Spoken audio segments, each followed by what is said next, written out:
Guru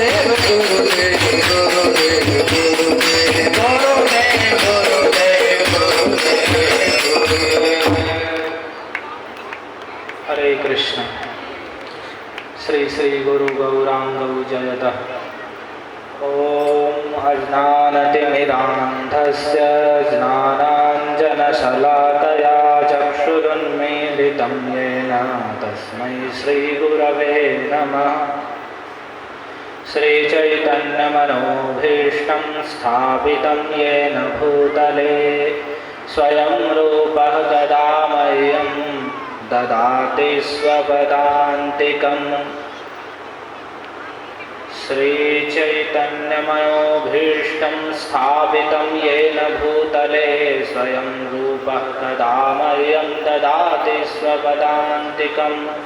वन्देऽहं श्रीगुरोः श्रीयुतपदकमलं श्रीगुरून् वैष्णवांश्च श्रीरूपं साग्रजातं सहगणरघुनाथान्वितं तं सजीवं साद्वैतं सावधूतं परिजनसहितं कृष्णचैतन्यदेवं श्रीराधाकृष्णपादान् सहगणललिता श्रीविशाखान्वितांश्च। हे कृष्ण करुणा सिन्धो दीनबन्धो जगत्पते गोपेश गोपिकाकान्त राधाकान्त नमोऽस्तु ते। तप्तकाञ्चन गौराङ्गी राधे वृन्दावनेश्वरी वृषभानुसुते देवी प्रणमामि हरिप्रिये। जय श्री कृष्ण चैतन्य प्रभु नित्यानंद श्री अद्वैत गदाधर श्रीवासादि गौर भक्तवृंद। वाञ्छाकल्पतरुभ्यश्च कृपा सिन्धुभ्यैव च पतितानां पावनेभ्यो वैष्णवेभ्यो नमो नमः। यं प्रव्रजन्तमनुपेदमवेदकृत्यं द्वैपायनो विरहकातर आजुहाव पुत्रेति तन्मयतया तरवोऽभिनेदुस्तं सर्वभूतहृदयं मुनिमानतोऽस्मि। यस्वानुभावमखिलश्रुतिसारमेकमध्यात्मदीपमतितितीर्षतां तमोऽन्धं संसारिणां करुणयाः पुराणगुह्यं तं व्याससूनुमुपयामि गुरुं मुनीनां। व्यासं वसिष्ठनप्तारं सत्तेः पौत्रमकल्मषं पराशरात्मजं वन्दे सुखदातं तपोनिधं। नारायणं नमस्कृत्य नरं चैव नरोत्तमं देवीं सरस्वतीं व्यासं ततो जयमुदीरयेत्। निगमकल्पतरोर्गलितं फलं सुखमुखादमृतद्रवसंयुतं पिबत भागवतं रसमालयं मुहुरहो रसिका भुवि भावुकाः। हरे कृष्णा कृष्णा कृष्णा हरे हरे हरे राम राम राम हरे हरे।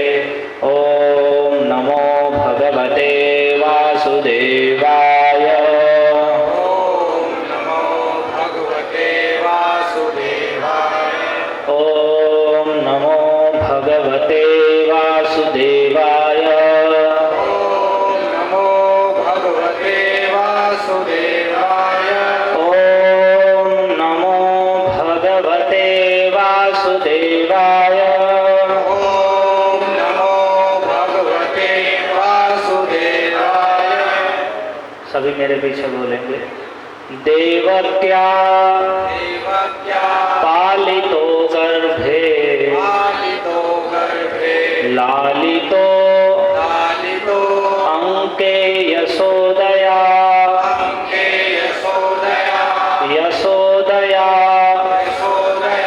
युतो बालो गोपालो रमतां हृदि देवक्या पालितो गर्भे पालितो गर्भे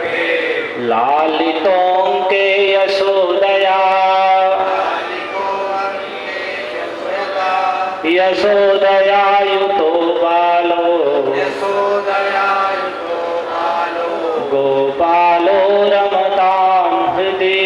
गोपालो रमतां हृदि। इसका अर्थ यह है कि देवकी के द्वारा जिनका गर्भ में पालन हुआ, देवक्या पालितो गर्भे, जिनका देवकी के द्वारा गर्भ में पालन हुआ और लालितों के यशोदया, और माता यशोदा ने जिन्हें अपनी गोद में लालन पालन किया, उन्हीं माता यशोदा से युक्त वे बाल गोपाल हमारे हृदय में रमण करें या हमारे हृदय में विराजमान हों, जिनका माता देवकी ने गर्भ में पालन किया और यशोदा मैया ने जिसे अपनी गोद में लाड़ प्यार किया, उन्हीं यशोदा माता से युक्त वे नंद नंदन श्री कृष्ण हमारे हृदय में रमण करें, हमारे हृदय में विराजमान हों। तो उन्हीं यशोदा नंदन भगवान श्री कृष्ण की माता यशोदा के साथ में ही बड़ी अनुपम और सर्व मनोहारिणी, जो सभी के मन का हरण आकर्षण करने वाली है, वह दाम बंधन लीला चल रही है। यह प्रसंग इसलिए उठा है जिसमें भगवान के ऐश्वर्य के विषय में बताया गया कि किस प्रकार से कृष्ण स्वयं भगवान है। एते चांस कला वंशः कृष्णस्तु भगवान स्वयं, कि और जितने भी अवतार हैं वे भगवान के अंश और कला अवतार हैं, लेकिन भगवान कृष्ण स्वयं भगवान है और सभी अवतारों के अवतारी हैं। तो इस भगवान शब्द, स्वयं भगवान में भगवान शब्द के अर्थ में जो 6 गुण बताए, उसमें ऐश्वर्य के विषय में बताते समय ये एक प्रसंग आया कि उनके ऐश्वर्य, माता यशोदा जब उन्हें ओखल से बांधने लगी उस समय भी उनका ऐश्वर्य प्रकट हुआ। तो उसी कथा को हम सुन रहे हैं। हमने अभी तक कथा सुनी कि किस प्रकार से माता यशोदा ने जो कृष्ण के लिए सभी दासियों को अन्य कार्यों में नियुक्त करके स्वयं ही कृष्ण के लिए दधि मंथन करने लगी और भगवान के नाम रूप गुणों का कीर्तन करते हुए कृष्ण के लिए माखन तैयार कर रही थी।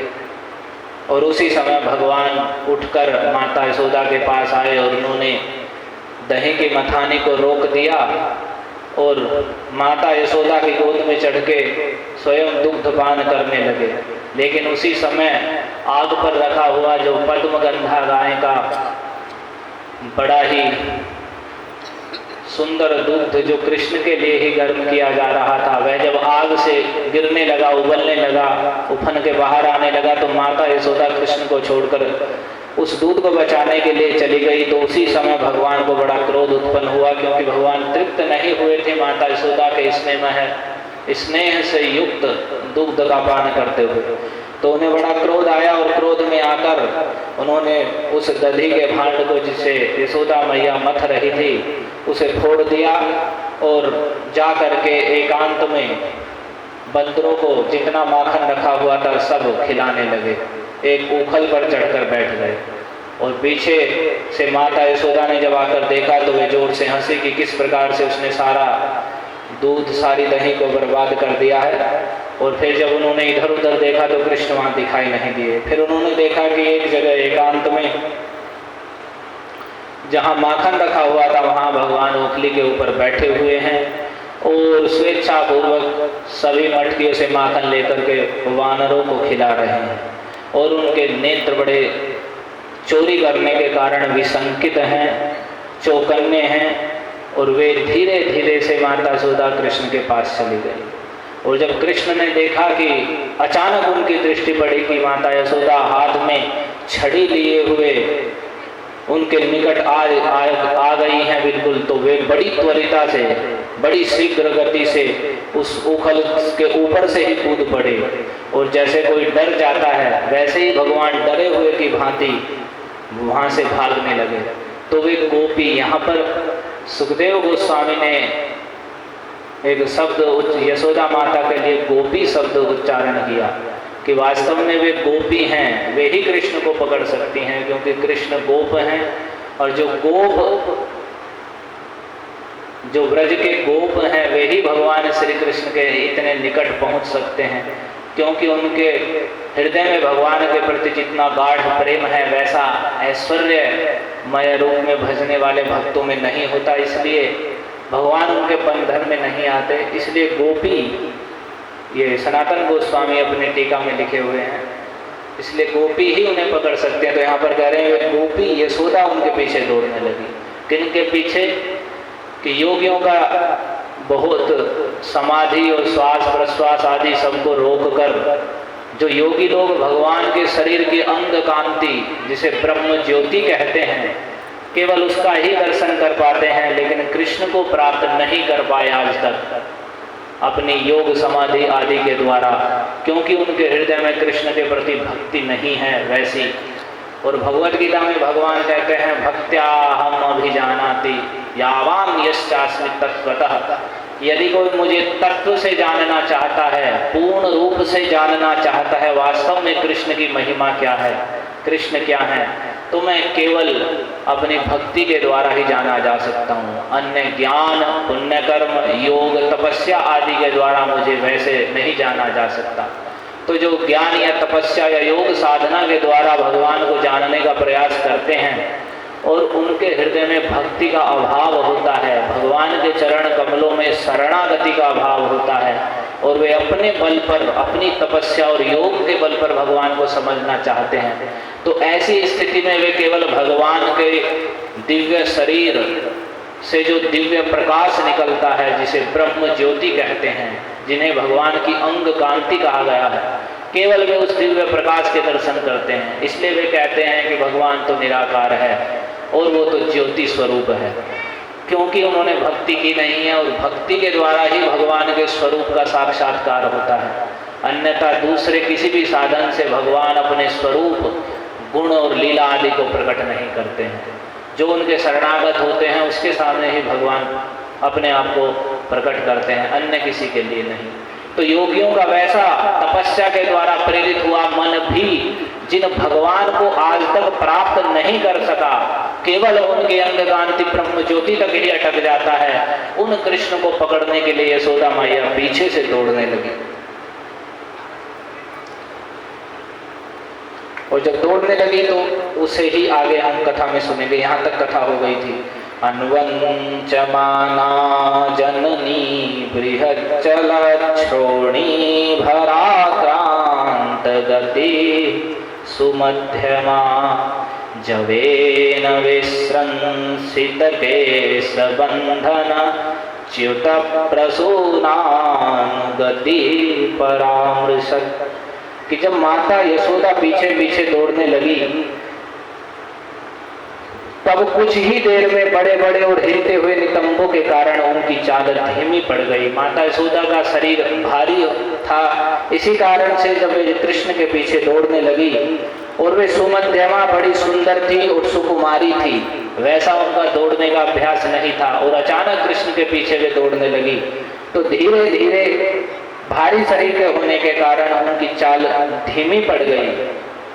और कह रहे उनके वेग से, और जो यशोदा मैया कृष्ण के पीछे दौड़ी, अचानक पकड़ने के लिए अपनी पूरी गति से अत्यंत वेग पूर्वक दौड़ी, उसी कारण से जो उनकी चोटियों में गुथे हुए फूल थे वे सब उनके पीछे पीछे गिरते हुए जा रहे हैं। वे ज्यों ज्यों आगे बढ़ती गई वैसे ही पीछे पीछे चोटी में गुथे हुए फूल गिरते जाते। इस प्रकार सुंदरी यशोदा परामृशत कहते हैं, आखिर उन्होंने भगवान श्री कृष्ण को पकड़ ही लिया। भगवान बहुत आगे तक दौड़ते रहे, लेकिन अंत में थक जाने पर भी यशोदा मैया ने वेग पूर्वक कृष्ण को पकड़ लिया। लेकिन अब यहाँ पर जो फूल और यशोदा माता का जो शरीर है जो शिथिल हो रहा है कृष्ण को पकड़ने के लिए जब वे दौड़ रही हैं, तो इस पर भाव लिखते हुए आचार्य लोग कहते हैं कि माता यशोदा के जो शरीर और श्रृंगार दोनों ही मानो माता यशोदा का विरोध कर रहे हैं। तुम इस छोटे से प्यारे श्याम सुंदर कृष्ण के पीछे क्यों दौड़ रही हो, क्यों खदेड़ रही हो, इन्हें क्यों भगा रही हो। तो मान लिया वे ऐसा भाव प्रस्तुत कर रहे हैं, वे बाधा दे रहे हैं कि नहीं तुम कृष्ण को मत पकड़ो। तो इसलिए वह शरीर भारी होने के कारण थकावट महसूस हो रही है, और वे जो श्रृंगार है वे भी गिर रहे हैं। देने के लिए मना कर रहे हो, उन्हें विरोध कर रहे हो कि आप कृष्ण को ना पकड़ो, लेकिन अंत में माता यशोदा ने उन्हें पकड़ ही लिया।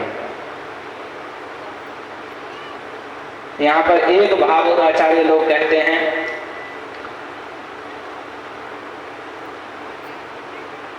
कि देखो, मेरी तृप्ति का प्रयत्न छोड़कर छोटी मोटी वस्तु पर दृष्टि डालना केवल अर्थ हानि का ही हेतु है।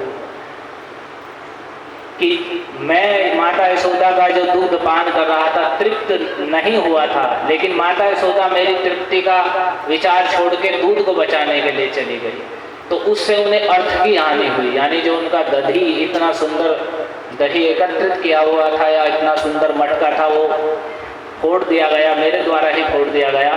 तो इससे भगवान ये कह रहे हैं कि जो मेरी तृप्ति यानी मुझे प्रसन्न करने की इच्छा ना करके और भगवान की सेवा की उपेक्षा करके और दूसरी संसारिक छोटे मोटे कामों के लिए भगवान की सेवा को छोड़ देते हैं, भगवान की तृप्ति का साधन छोड़ देते हैं, भगवान की भक्ति को छोड़ देते हैं, तो उससे क्या होता है? तो भगवान कह रहे हैं उससे केवल अर्थ हानि होती है, उससे अर्थ की ही हानि होती है। यानी मेरी भगवान की भक्ति को छोड़कर या भगवान को तृप्त करने की इच्छा छोड़ करके और भगवान की सेवा की उपेक्षा करके दूसरे संसारिक कामों की ओर दौड़ने से अर्थ हानि ही होती है। यानी उससे कोई लाभ नहीं होता, बल्कि भगवान की उपेक्षा रूपी अपराध के कारण अर्थ हानि होती है। और इतनी अर्थ हानि होती है कि वो मुझे भी आंखों से ओझल कर देती है कि माता यशोदा कृष्ण को छोड़कर दूध बचाने के लिए गई और वापस आई तो कृष्ण भी नहीं दिखे। दही जो बिलो रही थी वो भी फूट गया, मटका भी फूट गया, सारी दही बिखर गई, और ऊपर से जो कृष्ण का वो दर्शन, जो कृष्ण निकट थे वे भी दूर चले गए। तो मानो इस लीला से भगवान कह रहे हैं कि मेरी उपेक्षा करने पर, मेरी तृप्ति छोड़ने पर अर्थ की, धन की, संपत्ति की हानि तो होती ही है, और साथ ही साथ वह उसके कारण से मुझे भी आंखों से वह जो क्रिया है जो मेरी तृप्ति को छोड़कर दूसरी जगह गया है, उसके कारण मैं भी आंखों से ओझल हो जाता हूँ, मैं भी दिखना बंद हो जाता हूँ। यहाँ पर भक्तों के लिए विशेष बात है, जो भगवान के चरण कमलों को प्राप्त करने की इच्छा रखते हैं, किंचित मात्र भी, थोड़ी सी भी, तो उन्हें दूसरे कार्यों की अपेक्षा भगवान की सेवा और श्री हरिनाम, श्रीमद् भागवत को विशेष महत्व देना चाहिए। नहीं तो भगवान की और भगवान की सेवा की उपेक्षा करने पर अर्थ हानि और भगवान भी दृष्टि से दूर हो जाते हैं, ये प्राप्त करना पड़ता है। और फिर जब माता यशोदा दूसरी छोटी चीज, और एक विशेष बात और, जब कृष्ण ने मटका फोड़ दिया और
दूसरे संसारिक कार्यों को ज्यादा महत्व देता है और मेरी भक्ति की उपेक्षा करता है, उससे केवल अर्थ हानि होती है, धीरे धीरे मुझे भी वह आंखों से ओझल कर देती है। लेकिन माता यशोदा जब सारी दही बिखर गई, मटका भी फूट गया, तब उन्होंने उस पहले तो केवल दूध उफल रहा था, उस समय गोद में आए हुए कृष्ण को उन्होंने छोड़ दिया और दूध को पकड़ने के लिए चली गई। लेकिन अभी जब वापस आई तो वो सारी दही बिखर रही थी, मटका फूटा हुआ था, लेकिन फिर उन्होंने प्रयास नहीं किया कि दही बिखर गई है, अभी खराब नहीं हुई है, इसे एकत्रित कर लें। अब वे दूसरी सभी वस्तुओं की ओर से ध्यान हटा करके केवल कृष्ण की ओर चली, कृष्ण को पकड़ने के लिए चली। और जब हर वस्तु की ओर से, चारों ओर से अपने ध्यान को एकाग्र करके जब वे कृष्ण के पीछे दौड़ने लगी, तब उन्हें कृष्ण पकड़ में आए। तो यहाँ पर भगवान कह रहे हैं कि जो सब कुछ छोड़कर मेरे पीछे दौड़ता है वही मुझे प्राप्त कर सकता है। जब माता यशोदा सब कुछ छोड़कर मेरे पीछे दौड़ने लगी, तभी वे कृष्ण को प्राप्त कर सकी। तो सब कुछ छोड़कर मेरे पीछे दौड़ना ही मेरी प्राप्ति का कारण है। मुझे योगियों की बुद्धि भी नहीं पकड़ सकती, जैसा कि पहले सुखदेव गोस्वामी ने कहा, लेकिन परंतु जो सब ओर से मुंह मोड़कर मेरी ओर दौड़ता है, केवल मेरी प्राप्ति के लिए निरंतर प्रयत्न करता है, मेरे पीछे ही दौड़ता है, तो मैं उसकी मुट्ठी में आ जाता हूं। यही सोचकर भगवान यशोदा मां के हाथों से पकड़े गए कि इस समय माता यशोदा सब ओर से ध्यान लगा के कृष्ण के पीछे दौड़ रही हैं। तो ये कृष्ण के पकड़ने का भगवान मानो ये कारण दिखा रहे हैं कि अब संपूर्ण ध्यान एकाग्र करके जो मुझ में लग जाता है, तभी मुझे वह प्राप्त कर सकता है। जिसका अनेकों जगह ध्यान लगा हुआ है, वह भगवान की प्राप्ति नहीं कर पाता। और फिर आगे श्लोक में सुखदेव गोस्वामी कहते हैं कि जब माता यशोदा ने उन्हें पकड़ लिया, उस समय का वर्णन कर रहे हैं। कृतागसंतं प्ररुदन्तमक्षिणी कषन्तमञ्जन्मषिणी स्वपाणिना उद्वेक्षमाणं भयविह्वलेक्षणं हस्ते गृहीत्वा भिषयन्ति वागुरत्। उस समय भगवान श्री कृष्ण कृतागसम कह रहे हैं, पहले ही अपराध कर चुके थे। अगह कहते हैं अपराध को, तो वे पहले ही माता यशोदा का अपराध कर चुके थे और सारा माखन भी उन्होंने बंदरों को बांट दिया था।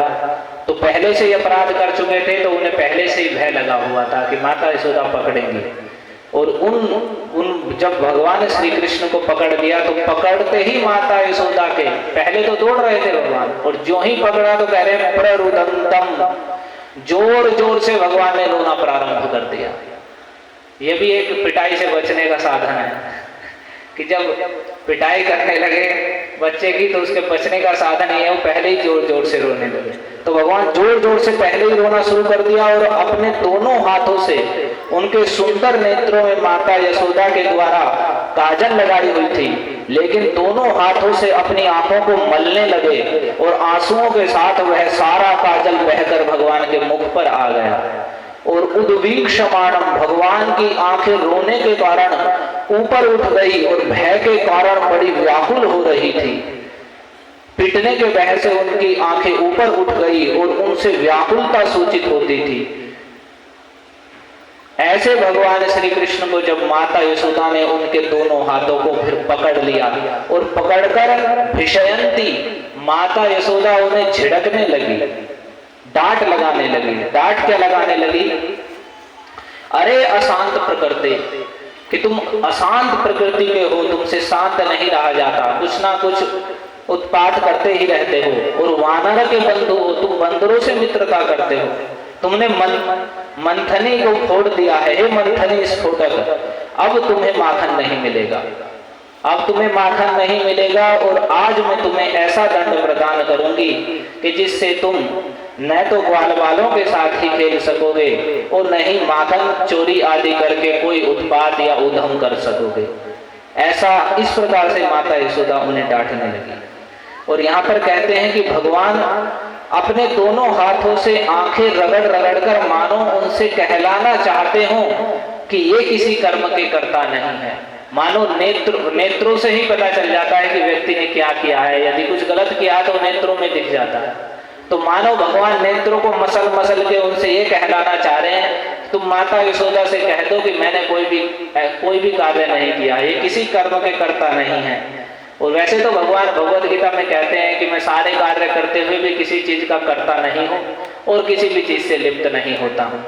लेकिन वे दोनों आंखों से ऐसा कहलाना चाह रहे हैं और ऊपर इसलिए देख रहे हैं, ऊपर की तरफ उनकी आंखें हो गई हैं, ऊपर चढ़ गई हैं कि जब माता ही पीटने के लिए तैयार है तो अब मेरी सहायता कौन कर सकता है। और नेत्र भय से विह्वल हो गए। वे विह्वल इसलिए हो रहे हैं कि ये भले ही कह दें कि हमने नहीं किया है, मैंने मटकी नहीं फोड़ी है, ऐसा बेशक कृष्ण मुंह से बोल दें, लेकिन हम नहीं कहेंगे, हम साफ बता देंगे कि सच में इन्होंने ही मटकी फोड़ी है। क्योंकि यदि हम भी कह देंगे मटकी नहीं फोड़ी है तो फिर लीला ही बंद हो जाएगी। तो इसलिए नेत्र साफ साफ भय से विह्वल होकर बता रहे हैं कि सच में ये भय बता रहा है कि इन्होंने ही मटकी फोड़ी है, इन्होंने ही वह अपराध किया है।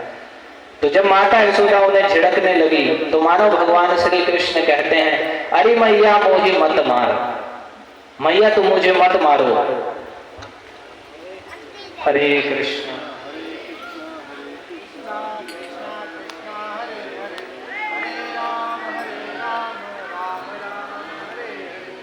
हरे कृष्णा कृष्णा कृष्णा हरे हरे हरे राम। हे मैया तुम मुझे, हरे कृष्ण, हे मैया तुम मुझे मत मारो। तो मानो माता यशोदा कहती है, यदि तुझे पीटने का इतना ही डर था, इतना ही भय था, तो तुमने मटका क्यों?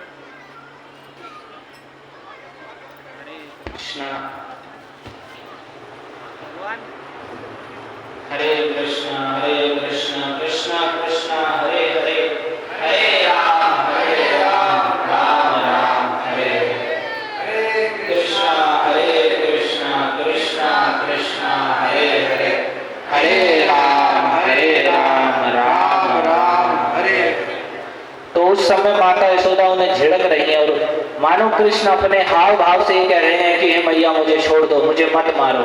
तो भगवान यशोदा माता मानो कह रही हो कि नहीं नहीं, यदि तुझे पीटने का इतना ही भय था तो तूने मटका क्यों फोड़ा, आज तो तुम्हें उसका दंड मिलेगा। तो इसी भगवान के किस प्रकार से रो रहे हैं, इसी को श्री दामोदराष्टक में सत्यव्रत मुनि और कुछ विस्तार से कहते हैं।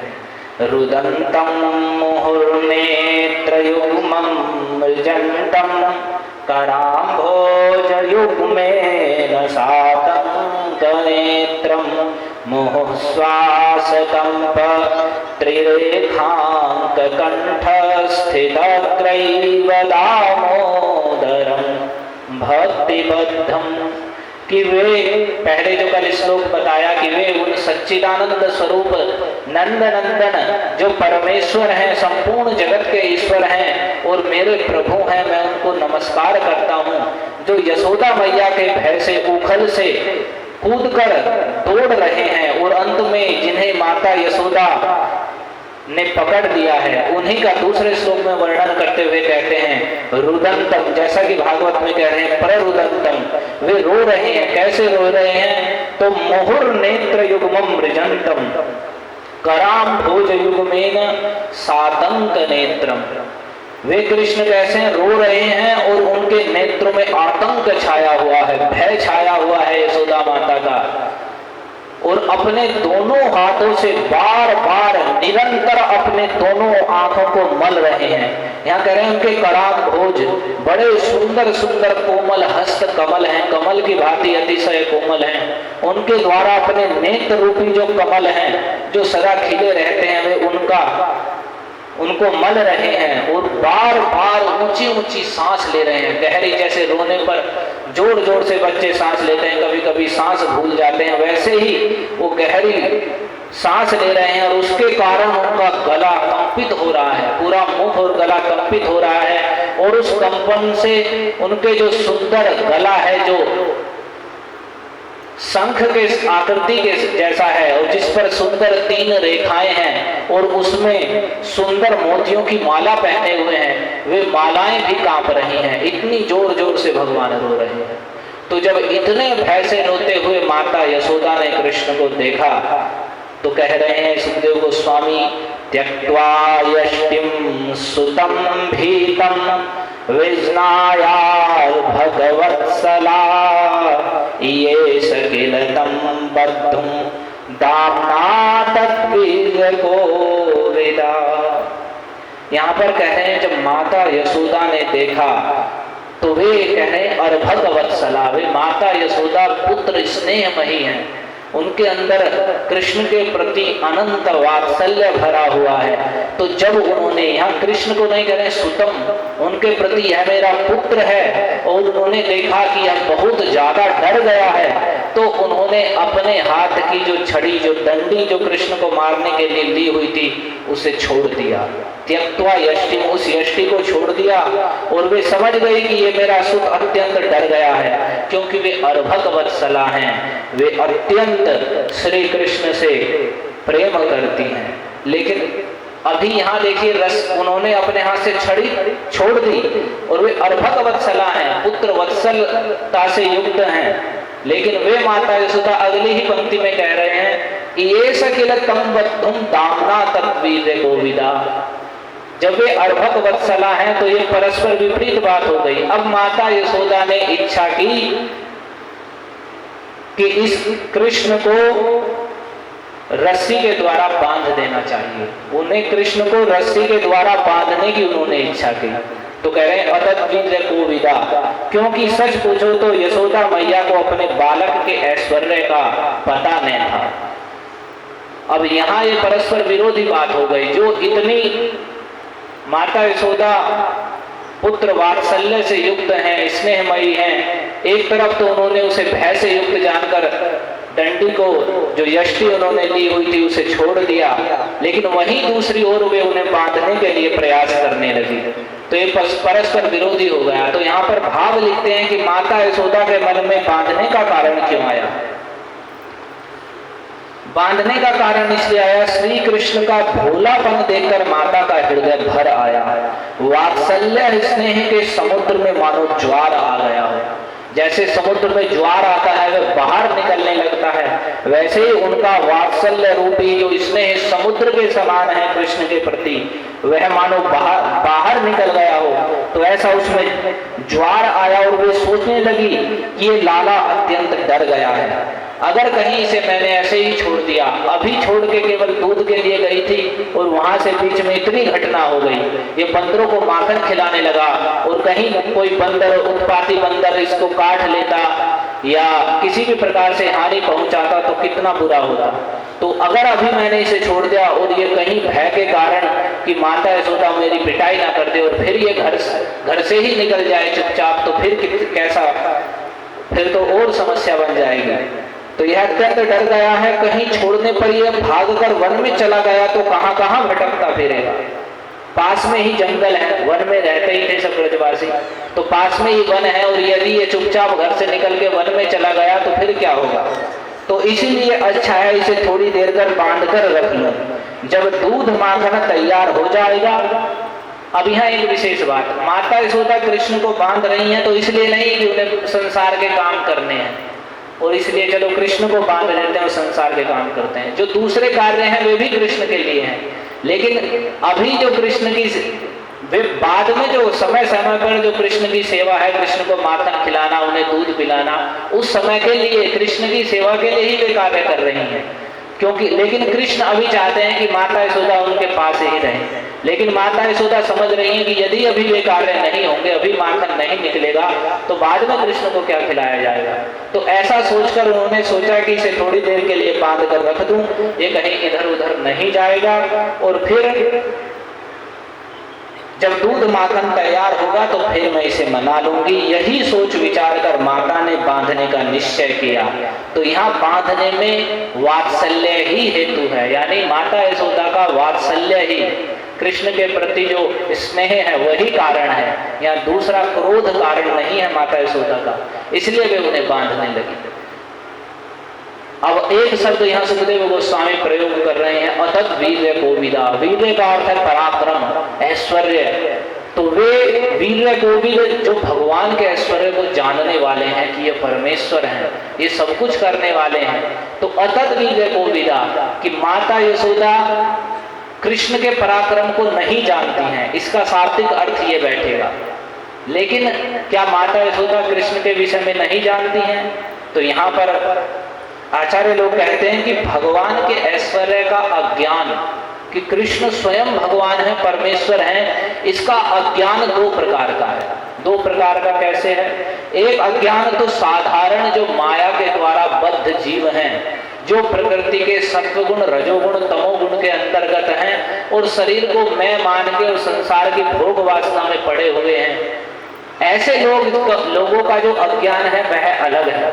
और जो भगवान के नित्य परिकर हैं, जैसे माता यशोदा, नंद बाबा या ग्वाल बाल, जो भगवान से मित्रता करते हैं, वे कृष्ण के ऐश्वर्य को जानते भी हैं, लेकिन कृष्ण के प्रति उनका इतना अधिक स्नेह या प्रेम है जिसके कारण वे उस ऐश्वर्य को भूल जाते हैं।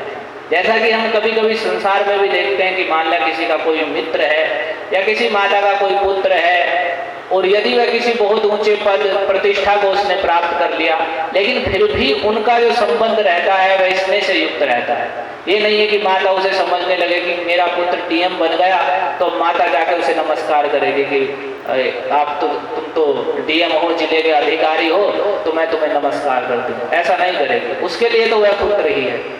तो और या वैसे ही कोई मित्र होता है जो घनिष्ठ मित्रता है, तो अगर एक मित्र किसी ऊंचे पद पर भी हो गया और मित्रता घनिष्ठ है तो भी उनमें मित्रता का ही भाव रहता है। ऐसा नहीं कि वो बहुत ऊंचे पद पे हो गया है तो वह उसे उस पद के अनुसार व्यवहार करता है।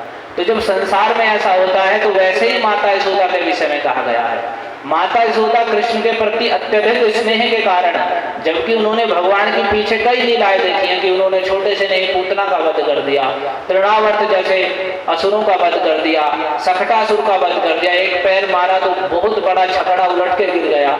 ऐसा भगवान की इतनी ऐश्वर्यमयी लीलाएं देख चुके हैं, लेकिन फिर भी कृष्ण के प्रति उनका पुत्र वात्सल्य इतना बढ़ा है कि वे उस ऐश्वर्य कभी उन्हें स्मरण ही नहीं होता कि कृष्ण का ऐसा ऐश्वर्य है। अभी आपने सुना, इससे पीछे के अध्याय में ये कथा है जो आपने पहले सुनी थी कि उन्होंने कृष्ण के मुख के अंदर ही सारा ब्रह्मांड देखा, सारे नक्षत्र, ग्रह, तारे और समुद्र, पृथ्वी, सब कुछ, और स्वयं को भी, ब्रज को भी, और अपने आप यशोदा ने कृष्ण के मुख में अपने आप को भी देखा।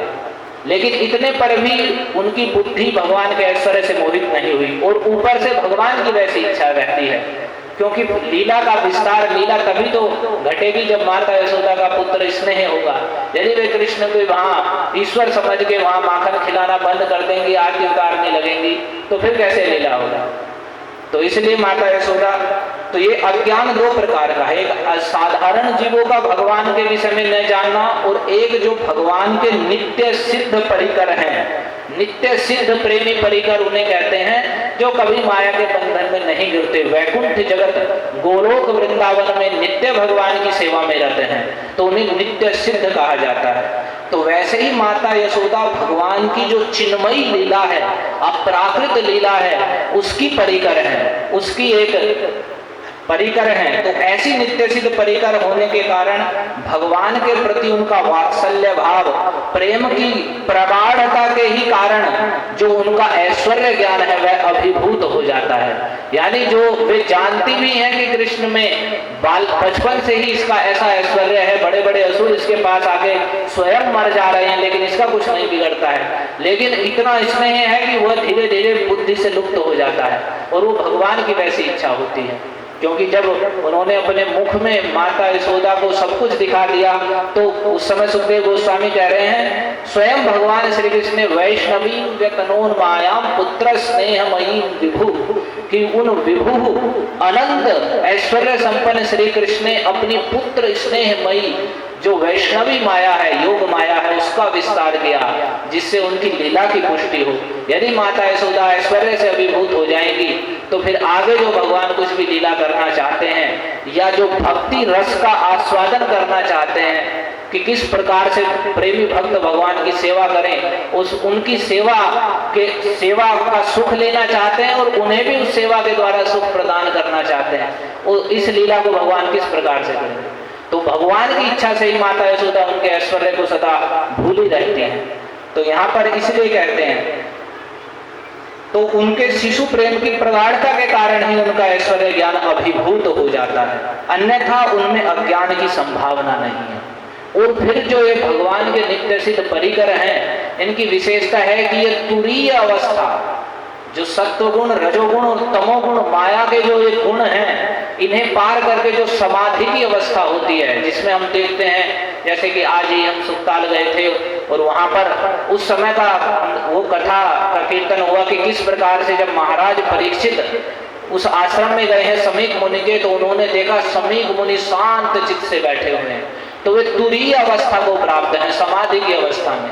लेकिन जो भगवान के यशोदा माता आदि जो परिकर हैं, ये सब उस तुरीय अवस्था को भी प्राप्त पार करके एक अवस्था आती है कृष्ण प्रेममयी अवस्था, तो उस तुरीय अवस्था को भी पार करके प्रेममयी अवस्था को प्राप्त हैं। तो उस अवस्था में जो माया के गुणों के कारण जो अज्ञान होता है वह कभी नहीं हो सकता।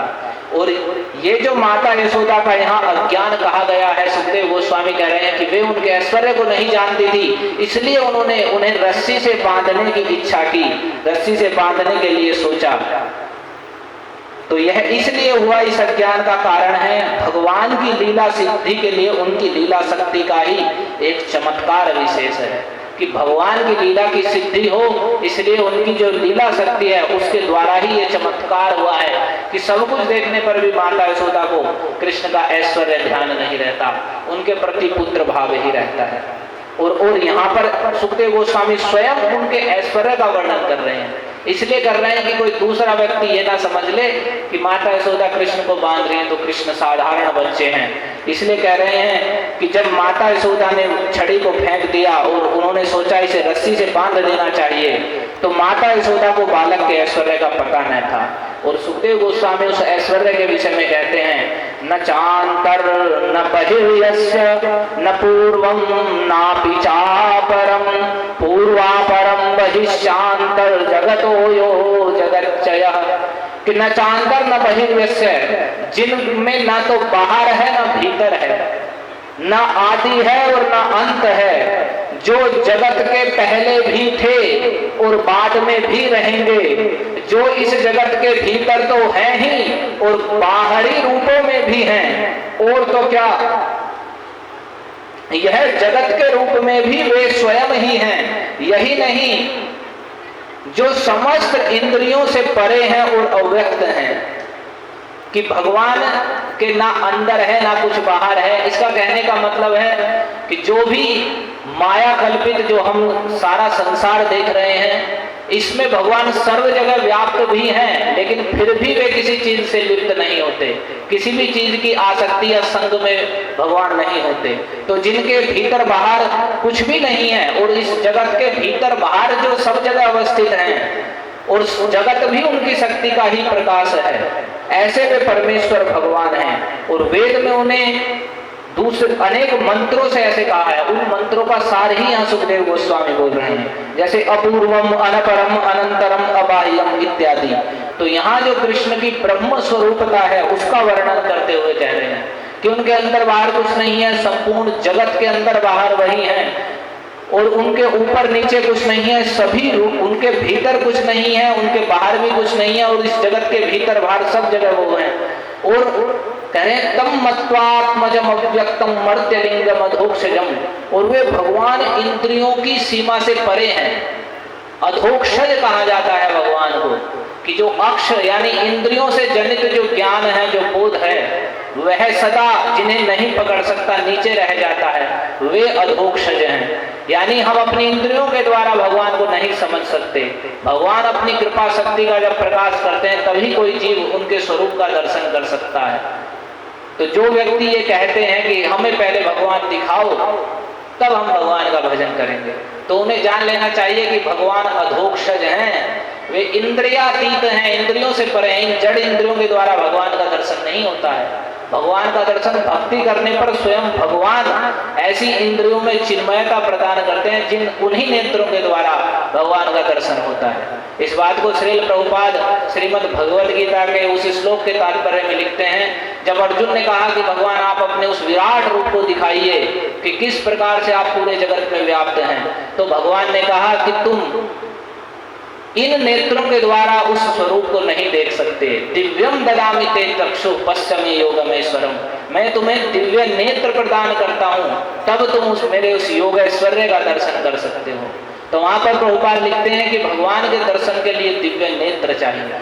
जैसे कोई कहे कि कुछ भी कितनी दूर कोई वस्तु है मुझे दिखाओ, तो कह सकता है कोई भी, यदि तुम्हें देखना है तो तुम्हें दूरबीन लगानी पड़ेगी तभी तुम उसे देख सकते हो, ऐसे नेत्रों से नहीं देख सकते हो। तो वैसे ही भगवान को अगर देखना है तो हमें भगवान की भक्ति करनी पड़ेगी, और भगवान की कृपा से जब भगवान नेत्रों में चिन्मयता या शक्ति प्रदान करते हैं उन्हें देखने की, तभी हम भगवान के दर्शन कर सकते हैं। अपनी जड़ इंद्रियों के द्वारा दर्शन नहीं कर सकते। और भगवान अनंत हैं और ये इंद्रियां सीमित हैं, इन सीमित इंद्रियों से अनंत भगवान को हम कैसे देख सकते हैं। तो उसी बात को कह रहे हैं कि जो भगवान जिनका जो नित्य स्वरूप है वो मनुष्य जैसा जान पड़ता है उनका, लेकिन वह स्वरूप दिव्य सच्चिदानंदमय है और वे अधोक्षज हैं, इंद्रियों की पहुंच वहां तक नहीं है। उन भगवान श्री कृष्ण को माता यशोदा अपना आत्मज मानती थी, यानी वे माता यशोदा के पुत्र रूप में थे, और माता यशोदा उन भगवान को अपना पुत्र मानती थी, और वे भी यशोदा माता को अपनी माँ के स्वरूप में जानते हैं। तो वे गोपिका तम मत्वात्मजम अव्यक्तम मर्त्यलिंगम अधोक्षजम गोपिको लोखले दामना भवन्ध पाकृतम यथा। तो उन भगवान को यशोदा रानी ने पुत्र समझकर ही रस्सी से उखल में ठीक वैसे ही बांधना का प्रयास करने लगी जैसे कोई साधारण सा बालक हो, जैसे कोई अपने साधारण बच्चे को बांधने लगे, वैसे ही माता यशोदा उन्हें बांधने लगी। उन भगवान को बांधने लगे जिनके भीतर बाहर कुछ भी नहीं है, और जो संपूर्ण जगत के भीतर बाहर सभी समय अवस्थित हैं, उन भगवान को अपना पुत्र मान करके माता यशोदा प्राकृत साधारण बच्चे की तरह बांधने लगी। लेकिन जब बांधने लगी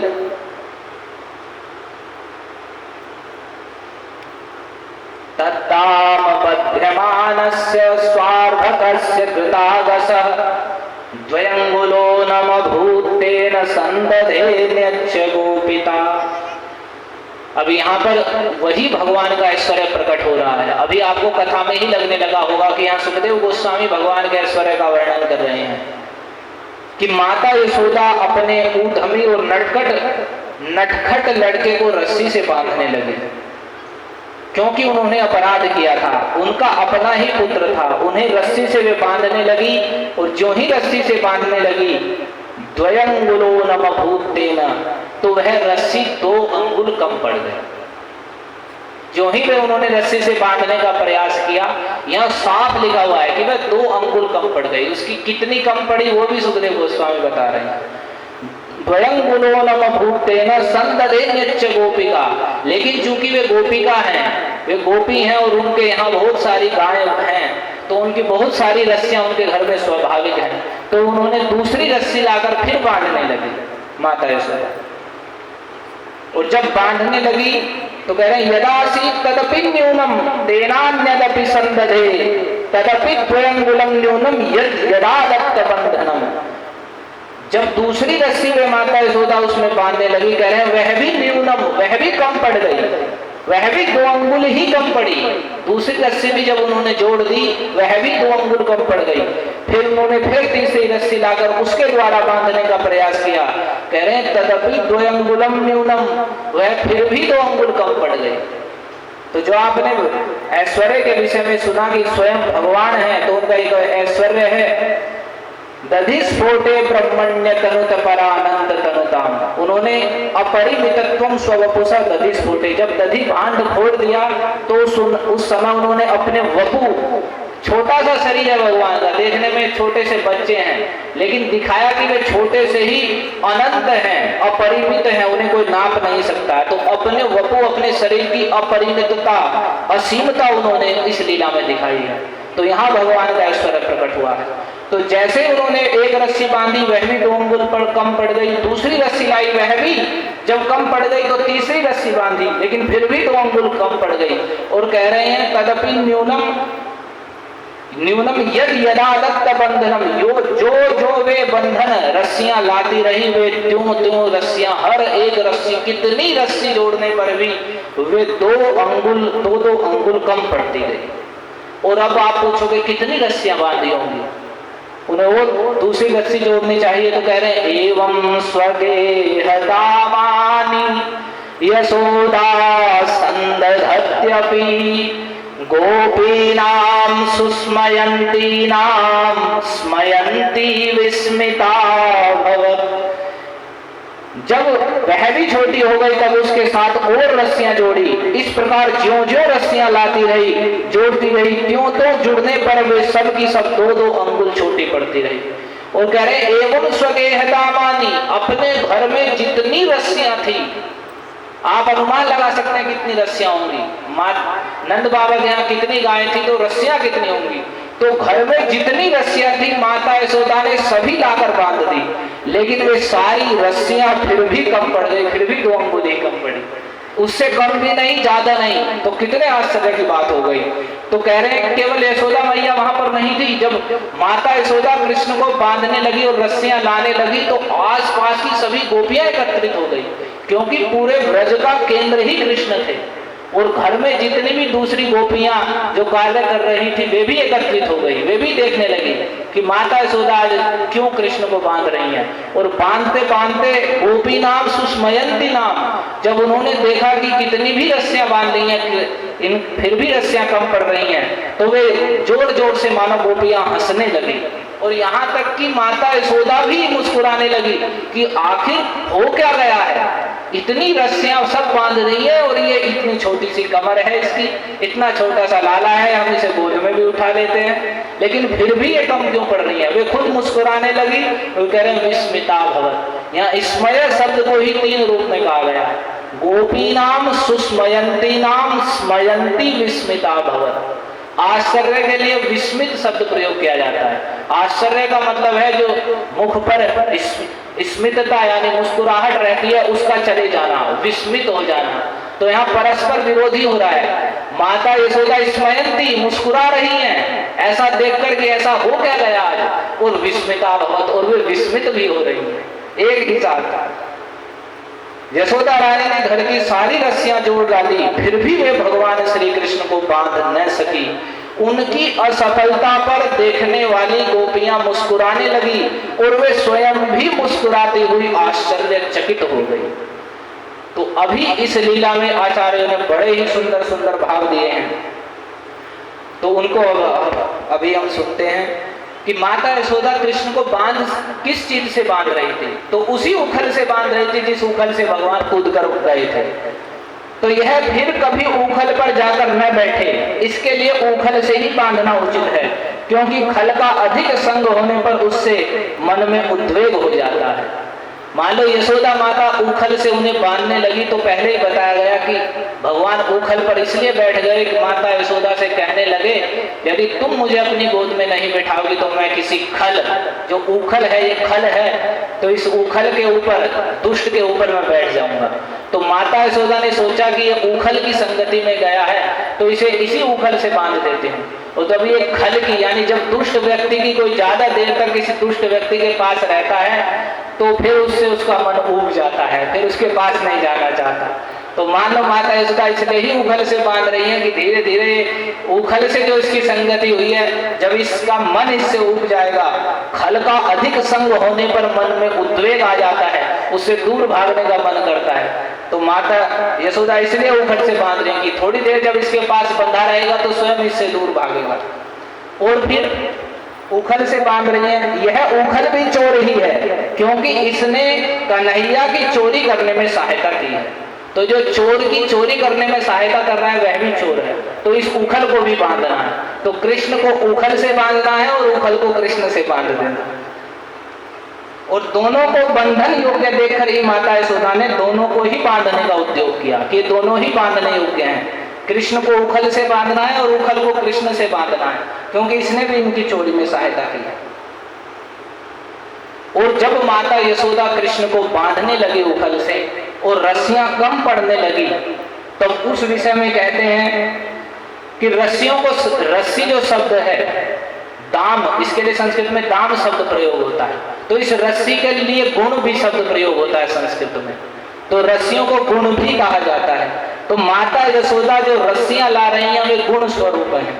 तो यशोदा माता ज्यों ज्यों अपने स्नेह और ममता आदि गुणों से, सद्गुणों से, यानी ममता और स्नेह आदि जो गुण, वे रस्सियां क्या हैं, उनके स्नेह और ममता आदि गुण हैं, और उनके द्वारा वे क्या कर रही हैं, तो कृष्ण का पेट बांध रही हैं। तो मानो अपने ममता और स्नेह आदि गुणों से श्री कृष्ण का पेट भरने लगी। तो ज्यों ज्यों वे कृष्ण के पेट अपने ममता आदि सद्गुण रूपी रस्सियों से भरने लगी, त्यों त्यों भगवान भी अपनी नित्य मुक्तता, स्वतंत्रता आदि सद्गुणों से भगवान अपने स्वरूप को प्रकट करने लगे। यानी जब अपने गुणों के द्वारा कोई जीव अपनी सेवा प्रचेष्टा के द्वारा भगवान को प्रसन्न करने की चेष्टा करता है, तो भगवान भी अपने स्वरूप का प्रकाश उसके सामने करने लगते हैं। तो भगवान ही जब माता यशोदा अपने हृदय के स्नेह ममता रूपी जो गुण हैं, रस्सियां हैं, उनके द्वारा श्री कृष्ण का पेट बांधने का अर्थ हुआ कि पेट भर रही है, उनको प्रसन्न कर रही हैं। तो त्यों त्यों भगवान अपने स्वरूप का प्रकाश कर रहे हैं, दिखा रहे हैं कि देखो मैं नित्य मुक्त हूँ, यानी संसार और माया से बंधित नहीं होता हूँ, बल्कि माया का नियंत्रण करने वाला मैं ही हूँ, स्वतंत्र हूँ, अपनी इच्छा से रहने वाला हूँ। इन सद्गुणों को भगवान प्रकट करने लगे। और भगवान रस्सियों के बंधन में क्यों नहीं आए, इस पर कहते हैं कि संस्कृत साहित्य में गुण शब्द के अनेक अर्थ हैं। क्या क्या अर्थ हैं, जैसे सद्गुण, सत्व आदि गुण और रस्सी। गुण का अर्थ हुआ जो गुण कहे जाते हैं, दया और दान आदि जो सद्गुण हैं उनके लिए गुण का प्रयोग होता है। और जो प्रकृति के 3 गुण हैं, सत्वगुण, रजोगुण, तमोगुण, इनके लिए भी गुण शब्द का ही प्रयोग होता है। और रस्सी के शब्द के लिए भी गुण शब्द का ही प्रयोग होता है। तो इसलिए कहते हैं कि भगवान उनके उन रस्सियों के द्वारा जो गुण स्वरूप है उनके द्वारा क्यों नहीं बंधे। तो मानो भगवान कह रहे हैं, जब अखिल ब्रह्मांड के स्वामी, त्रिलोकी के नाथ जो स्वयं भगवान हैं, जब माया के इतने बलशाली गुण, सत्वगुण, रजोगुण, तमोगुण, जो सारे देवताओं को भी वश में रखते हैं, जब वे गुण कृष्ण को नहीं बांध सकते, तो ये कह रहे हैं कि ये 2 बित्ते का छोटा सा गुण यानी रस्सी, ये तो 2 बित्ते की रस्सी है। जब माया के गुण नहीं बांध सकते तो ये छोटा सा गुण, ये 2 बित्ते की रस्सी भला उन्हें कैसे बांध सकती है। यही कारण है कि माता यशोदा की रस्सी पूरी नहीं पड़ती थी। और फिर संसार के विषय इंद्रियों को ही बांधने में समर्थ हैं। ये हृदय में स्थित परमात्मा अंतर्यामी साक्षी को नहीं बांध सकते। तब गोबंधक इंद्रियों या गायों को बांधने वाली रस्सी और गोपति इंद्रियों या गायों के स्वामी को कैसे बांध सकती है। तो यहाँ पर कह रहे हैं जो रस्सियां हैं वे गायों को बांधने वाली हैं। तो गो का अर्थ भी 2 होते हैं, गो इंद्रियों के लिए भी प्रयोग होता है और गायों के लिए भी। तो जिसे जो गोस्वामी शब्द प्रयोग होता है, जैसे हम कहते हैं रूप गोस्वामी, सनातन गोस्वामी, तो एक गोस्वामी शब्द का अर्थ है जो मन और इंद्रियों के स्वामी हैं, जिन्होंने अपने मन और इंद्रियों को जीत लिया है, उनके लिए गोस्वामी शब्द प्रयोग होता है। तो गो यानी गायों को बांधने वाली वे रस्सियां हैं, तो वे गायों को ही तो बांध सकती हैं। जो गोपति हैं, गायों के भी पति हैं और इंद्रियों के भी स्वामी हैं। गोपति यानी गोपाल हैं और ऋषिक इंद्रियों को कहते हैं जो ऋषिकेश हैं। तो भला वे गायों को बांधने वाली रस्सी गोपति यानी इंद्रियों और गायों के स्वामी को कैसे बांध सकती है। और फिर कहते हैं कि भगवान जिसको अपनी कृपा प्रसाद पूर्ण दृष्टि से देख लेते हैं, वह व्यक्ति भी सर्वदा के लिए बंधन से मुक्त हो जाता है। जिस पर भगवान अपनी कृपा दृष्टि कर देते हैं तो वह भी बंधन से मुक्त हो जाता है। तो मान लो जैसे ही माता यशोदा रस्सी बांधने के लिए कृष्ण के पास आती तो कृष्ण की दृष्टि उन रस्सियों पर पड़ जाती, और जब कृष्ण की दृष्टि रस्सियों पर पड़ जाती उन पर, तो वे रस्सियां मुक्त हो जाती। तो जो भगवान की दृष्टि पड़ने से मुक्त हो चुकी हैं तो वे बंधन में कैसे आ सकती हैं। तो इसलिए वे रस्सियां बंधन में नहीं आती, क्योंकि कृष्ण की दृष्टि पड़ने से वे बंधन से मुक्त हो चुकी है, तो इसलिए रस्सियां बंधन में नहीं आ रही। और फिर एक बड़ी विशेष बात कह रहे हैं यहाँ पर कि रस्सी को गुण कहा जाता है और गुण के द्वारा ही माता यशोदा कृष्ण को बांध रही है, लेकिन फिर भी कृष्ण नहीं बंधे। तो इसलिए कहते हैं, बड़े ध्यान से सुनिए, कि यदि कोई साधक अपने गुणों के द्वारा भगवान को रिझाना चाहे, जैसे गुण रूपी रस्सी के द्वारा माता यशोदा कृष्ण को बांधने लगी लेकिन नहीं बंधे, तो वैसे ही कोई कृष्ण भगवान का भजन करना चाहे और भक्ति ना करके केवल अपने सद्गुणों के द्वारा कि मैं झूठ नहीं बोलता हूँ, मैं बड़ा सदाचारी हूँ, अथवा और गुण कि मैं बहुत ऊंचे कुल का हूँ, मैं बहुत पढ़ा लिखा हूँ, मैं देखने में बड़ा सुंदर हूँ, बड़े अच्छे से बात कर सकता हूँ, बहुत अच्छी भाषा बोल सकता हूँ, यदि कोई सोचे कि मैं इन गुणों के द्वारा भगवान को रिझाना चाहूं तो वह रिझा नहीं सकता है। मानो यही सूचित करने के लिए कोई भी गुण यानी रस्सी भगवान के उदर को पूर्ण करने में समर्थ नहीं हुई, इसलिए कोई भी रस्सी ये इस लीला के द्वारा मानो भगवान ये दिखाना चाह रहे हैं कि गुणों के द्वारा कोई मुझे नहीं बांध सकता, लौकिक गुणों के द्वारा कोई मुझे नहीं बांध सकता। जो भगवान के चरण कमलों में शरणागत हो जाता है वही कृष्ण को बांध सकता है, उसके ही वशीभूत होते हैं। जो अपने सेवा भाव से भगवान को जीत लेता है, प्राकृतिक गुण है, बड़ा सुंदर शरीर है, ऊंचा कुल है, बहुत पढ़ाई लिखाई भी है, बहुत अच्छा बोलना भी जानते हैं, सब कुछ है, धन पैसा सब कुछ है, कोई सोचे इनके द्वारा मैं भगवान को बांध लूं या प्रसन्न कर लूं, तो भगवान इस लीला से दिखा रहे हैं, देखो मैं गुण यानी इन रस्सियों के द्वारा नहीं बंधा जाता हूँ, इन गुणों के द्वारा नहीं बंधन में आता हूँ। जो संपूर्ण शरणागति यानी भक्ति करते हैं वे गुणों से रहित भी हैं, तो उनके बंधन में आ जाता हूँ। यही आगे आप लीला में सुनेंगे कि अंत में जब माता यशोदा परिश्रम करके थक गई तब भगवान उनके बंधन में आ गए।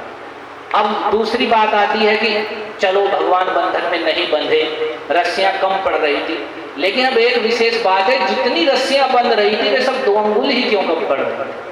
लिख रहे हैं जितनी रस्सियां बांधी वे सब 2-2 अंगुल कम पड़ती गई। ऐसा नहीं हुआ कि कभी 4 अंगुल कम पड़ गई है या 1 अंगुल कम पड़ गई है या कभी और ज्यादा कम पड़ गई है, जितनी रस्सियां बांध रही हैं 2 अंगुल कम हो जा रहे हैं। तो उस पर कहते हैं कि भगवान ने सोचा कि मैं शुद्ध हृदय भक्त जनों को दर्शन देता हूं, तब मेरे साथ एकमात्र सत्व गुण से ही संबंध की स्फूर्ति होती है, रजोगुण और तमोगुण से नहीं। इसलिए उन्होंने रस्सियों को 2 अंगुल कम करके अपना भाव प्रकट किया। भगवान कह रहे हैं कि जो 3 गुण है, सत्वगुण रजोगुण तमोगुण, इसमें सत्वगुण ही मेरी ओर लाने वाला है। जहां रजोगुण तमोगुण है वह मेरी प्राप्ति नहीं कर सकता, यानी रजोगुण और तमोगुण से मैं बंधन में या मेरा भजन नहीं होता है। इसी बात को दर्शाने के लिए कि जो मेरी भक्ति करना चाहता है, ये 2 अंगुल बता रही हैं कि उसे 2 गुण यानी रजोगुण और तमोगुण से बचकर रहना चाहिए। तो रजोगुण और तमोगुण से बचने के लिए बहुत सारे विधान हैं, इसलिए जो जितने भी नियम बताए जाते हैं वे सब रजोगुण और तमोगुण से बचने के लिए हैं। यह नहीं खाना है, ये नहीं खाना है, बाहर का नहीं खाना है, जैसे मान लिया कि मांस भक्षण नहीं करना है, नशा नहीं करना है, ये रजोगुण तमोगुण की चीजें हैं। उसमें जो ये लहसुन प्याज का निषेध होता है, कहा जाता है कि लहसुन प्याज का निषेध करना है, तो लहसुन प्याज भी तमोगुणी वस्तु हैं।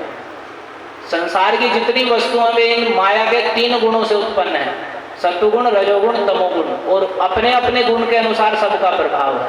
कोई सात्विक वस्तु है, जैसे दूध है, दूध सात्विक है, यदि गाय का दूध है वह सात्विक है, लेकिन वही दूध आधा लीटर पौन लीटर तक है तभी तक वो सात्विक है, उसे पीने से शरीर में सत्व गुण बढ़ेगा। लेकिन उसे ही कोई 2 लीटर पी जाए, भैंस का दूध हो विशेष से, तो फिर रजोगुण में आ जाए। तो वैसे ही जो जितने भी संसार की वस्तुएं सत्वगुण रजोगुण तमोगुण इस पर ही आधारित है। और जो ये ब्राह्मण क्षत्रिय वैश्य शूद्र ये 4 वर्ण जो बताए गए हैं ये भी इन गुणों पर ही आधारित है, ये केवल जन्म पर आधारित नहीं है। इसलिए भगवद गीता में भगवान ने कहा है चातुर्वर्ण्यम मया सृष्टम गुण कर्म विभागसः, कि चतुर्वर्ण की सृष्टि मेरे द्वारा है और ये गुण और कर्मों का विभाजन है। तो जो सत्वगुण प्रधान है, जिसमें सत्वगुण का प्रभाव है, स्नान ध्यान भगवान के जप पूजा शांत प्रकृति, भौतिक जो क्लेश करने वाले कर्म हैं, बहुत घोर कर्म हैं, बहुत परिश्रम वाले, उनमें रुचि ना होना, भगवान के भजन पूजन आदि में रुचि होना, ये सत्वगुण के प्रभाव हैं। तो ये तो जो सत्वगुण में बढ़ा चढ़ा हुआ है, सत्वगुण जिसके अंदर ज्यादा है वह ब्राह्मण है, जिसमें रजोगुण की प्रवृत्ति है वह क्षत्रिय है, जिसमें रजोगुण और तमोगुण का मिश्र भाव है वो वैश्य है, और जो तमोगुण प्रधान है वह शूद्र है, और जो घोर तमोगुण में है तो वह अंत्यज म्लेच्छ आदि सब कुछ है। तो इन गुणों के आधार पर ही सब कुछ है। तो यहाँ पर 2 अंगुल कम पड़ रहा है, तो यही भगवान कह रहे हैं कि रजोगुण और तमोगुण की वस्तुएं छोड़नी पड़ेंगी। जो रजोगुण तमोगुण को छोड़कर सत्वगुण के आश्रय में रहकर मेरा भजन करेंगे तभी मैं बंधन में आ सकता हूँ, अर्थात प्राप्त हो सकता हूँ। जहाँ रजोगुण तमोगुण है वहाँ मेरी प्राप्ति नहीं है। तो ये लहसुन प्याज आदि का निषेध इसलिए ही किया जाता है कि ये तमोगुणी वस्तुएं हैं, और जिसे कृष्ण की ओर चलना है तो रजोगुण तमोगुण को छोड़ना ही पड़ेगा। और ये इतनी गर्हित चीज है, इसके विषय में मैं आपको एक बात बताता हूँ। भगवान का भजन तो छोड़िए, एक व्यक्ति, एक मुसलमान ही, एक भक्त थे, उन्हें कुछ औषधि लेने के लिए जाना था, तो किसी ने बताया, तो वो एक मुसलमान ही था, तो वह अपनी बात बता रहा था कि वो एक जो भूत प्रेत होते ना, जिंद कहते हैं, अपने आप अपने मुंह से अपने आप ही बताने लगा कि मैं उसे सिद्ध करने का एक बार प्रयास किया, कि मैं उसे सिद्ध करने के लिए मैंने अपना एक उस्ताद बनाया, और उसने मुझे बताया तुम्हें ये नियम करना पड़ेगा, और जब तुम इतने दिन तक करोगे तब तुम उस जिंद को सिद्ध कर लोगे, और उसको सिद्ध कर लोगे तो किसके मन में क्या चल रहा है तुम्हें पता चल जाएगा। तो उसने उसे सिद्ध करने का प्रयास किया। तो उसमें क्या नियम था, तो उसका सबसे कठिन जो नियम हुआ उसके लिए, उसका वो पालन भी नहीं कर पाया, अंत में टूट गया, और अंत में उसे वह मरने से बचा। वो खुद बता रहा था कि अंतिम दिन मुझसे गलती हुई और वह जिंद मुझे मार देता, बस मैं बच ही गया। तो वो नियम यही था कि उस जिंद को सिद्ध करने के लिए, जो कि घोर तमोगुण है, मतलब भूत प्रेत है, वो जो श्रेष्ठ पुरुष हैं कभी भी उन्हें भूत प्रेतों या पीर मजार पे कभी नहीं जाना चाहिए। सनातन धर्मी यदि कोई व्यक्ति ऐसे किसी भी चीज पर जा रहा है तो वह अपने धर्म से स्तर से गिर रहा है, और वह अपने देवताओं को भी रुष्ट करता है, पितरों को भी रुष्ट करता है।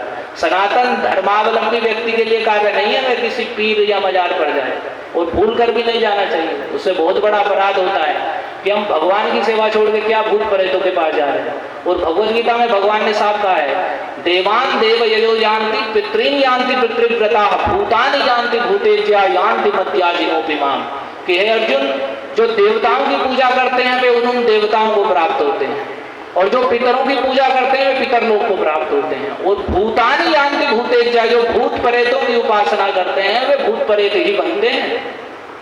जो भूत प्रेतों की उपासना करने वाले हैं वे भूत प्रेत ही बनते। भूतानि यान्ति भूतेज्या और यान्ति मद्याजिनोऽपिमाम्। उसी प्रकार से जो मेरा भजन करते हैं, मेरे नाम और गुणों का कीर्तन करते हैं, वे मुझे प्राप्त करते हैं। देवताओं को पूजने वाले देवताओं को प्राप्त करते हैं, पितरों को पूजने वाले पितरों को प्राप्त करते हैं, भूतों को पूजने वाले भूत बनते हैं, और जो मेरा भजन करते हैं मेरे नित्य सनातन धाम को प्राप्त होते हैं।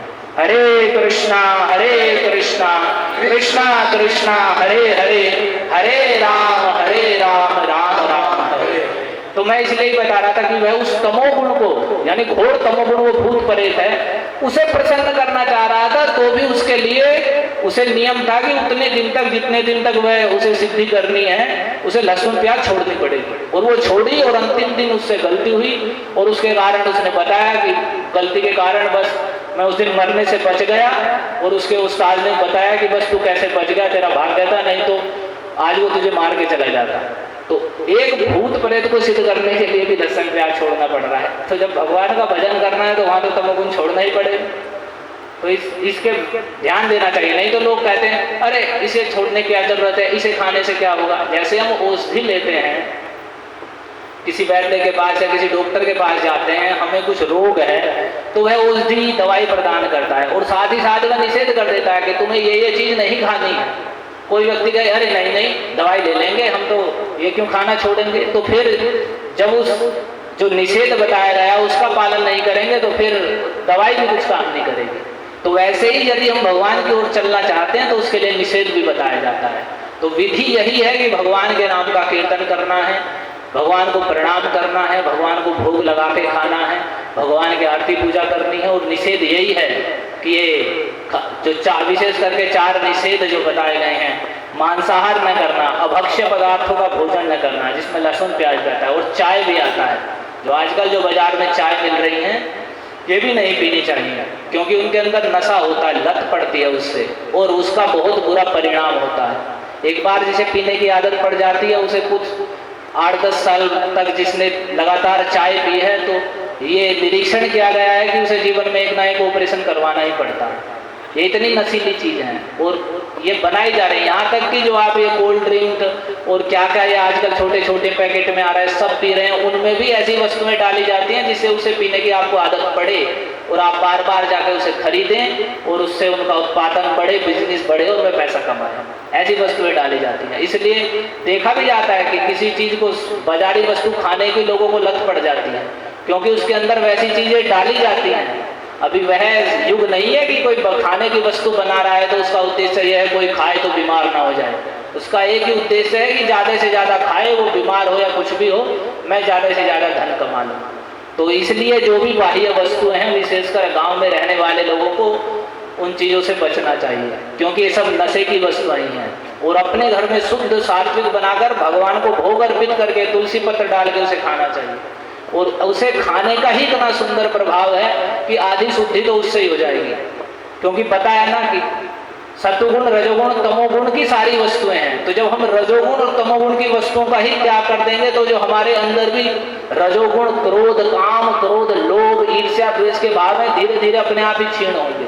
और हम लगातार उन्हीं वस्तुओं का भोजन कर रहे हैं, वैसे ही लोगों का संग कर रहे हैं, तो फिर तो शुद्धि की कोई संभावना ही नहीं और उससे अपना ही हानि होती है। ये सारा मनुष्य जीवन जो इतना महत्वपूर्ण है कि इसके द्वारा आपने शुरू पहले दिन ही सुना कि ये मल मूत्र का पिंड ही है, इसमें अस्थियां, मांस, रक्त, पीप क्या क्या भरा पड़ा है। लेकिन इस और अनित्य है, नश्वर शरीर है, लेकिन इस नश्वर शरीर से नित्य वस्तु भगवान की प्राप्ति की जा सकती है।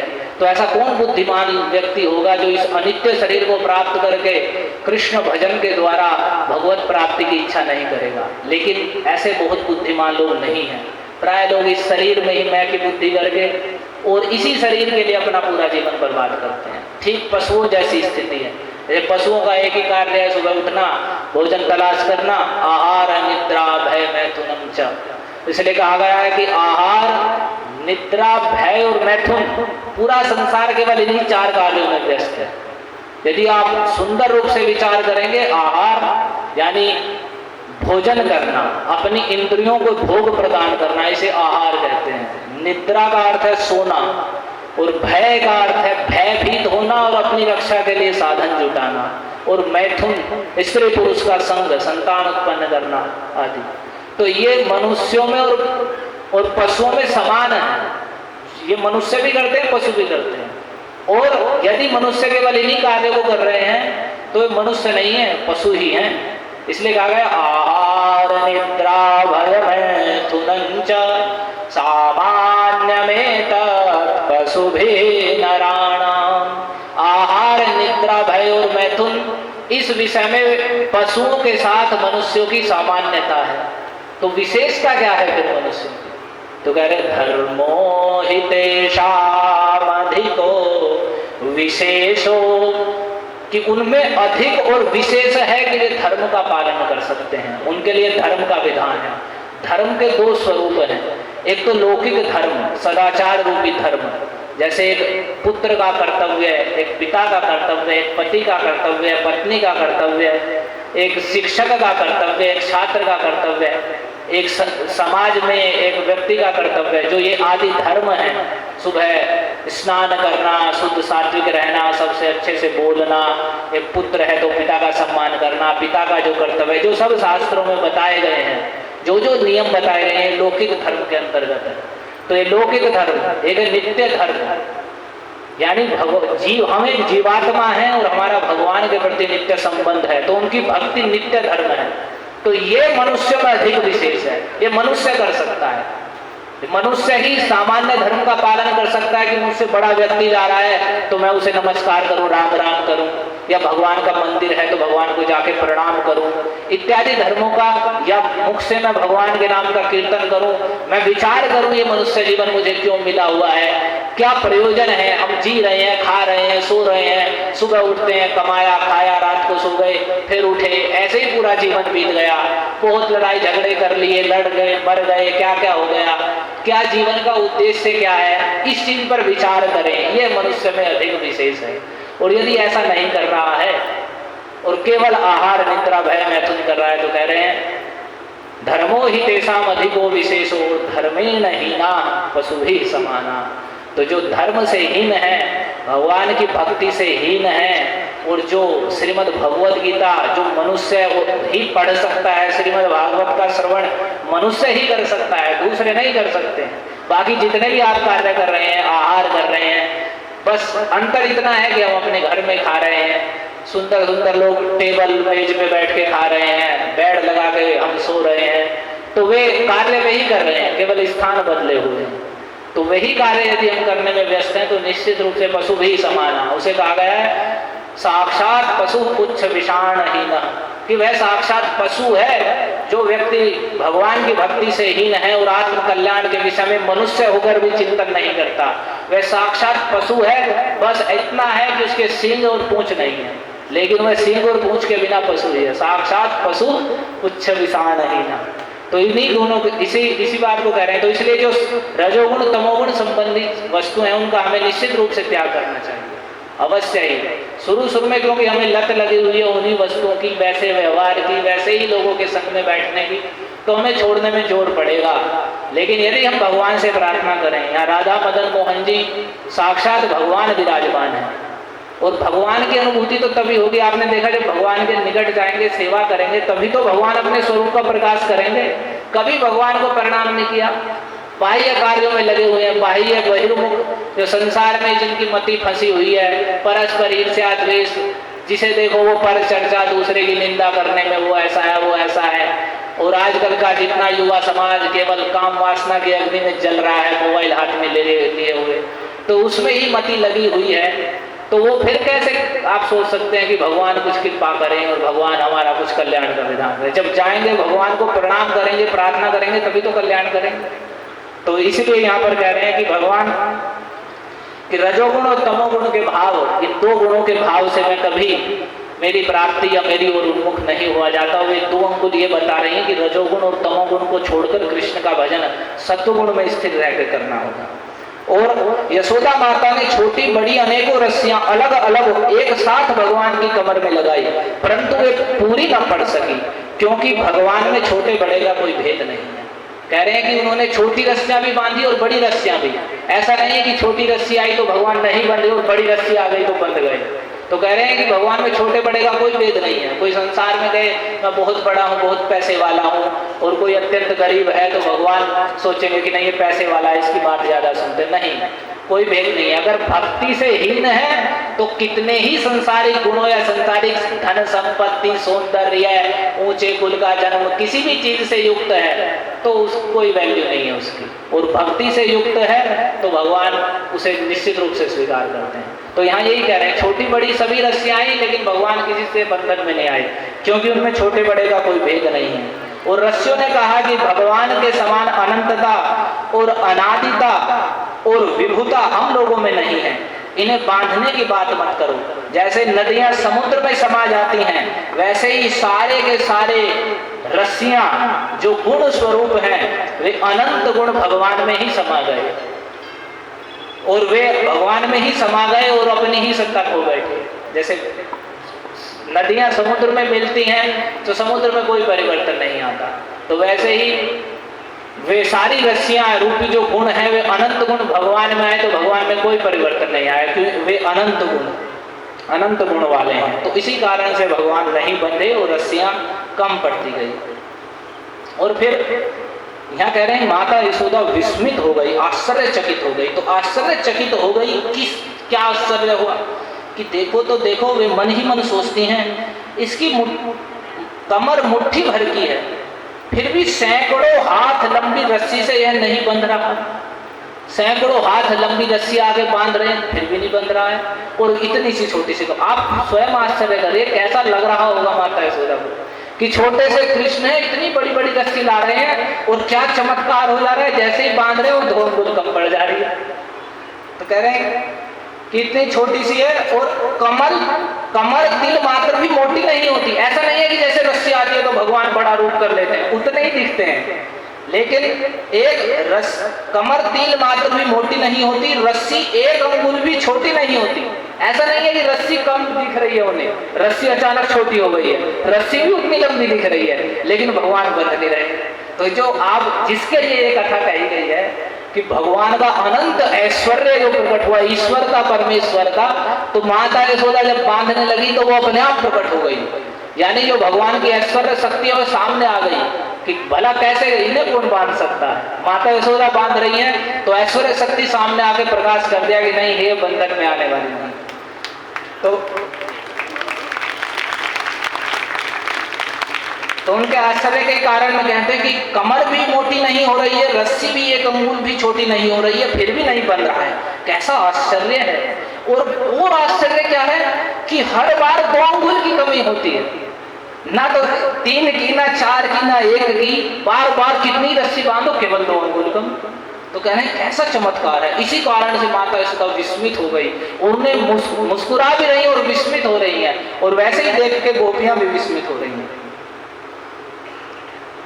और गोपियां इसलिए, और मानो गोपियां माता यशोदा से कह रही कि माता यशोदा आप इतना प्रयास कर रही हैं, इतनी थक गई हैं। आप इसमें आया है कि माता यशोदा अगले ही श्लोक में स्वमातु स्विन्नगात्राया विस्रस्तः कबरस्रजः, कि माता यशोदा का बांधते बांधते सारे बाल खुल गए और सारे बालों में जितनी मालाएं पुष्प गुथे हुए थे सब गिर पड़े और माता पसीने से लथपथ हो गई। स्विन्नगात्राया, पूरा शरीर पसीने में लथपथ होगा। इतना परिश्रम माता यशोदा कृष्ण को बांधने के लिए कर रही है।